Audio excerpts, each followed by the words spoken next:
Dito kami sa church. Simba muna kami sa novena bago magpunta ng Lucky Plaza.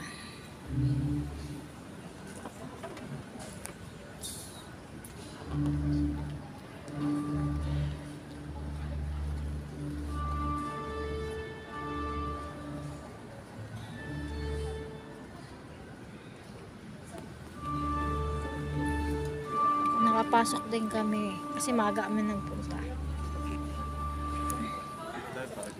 para malamig.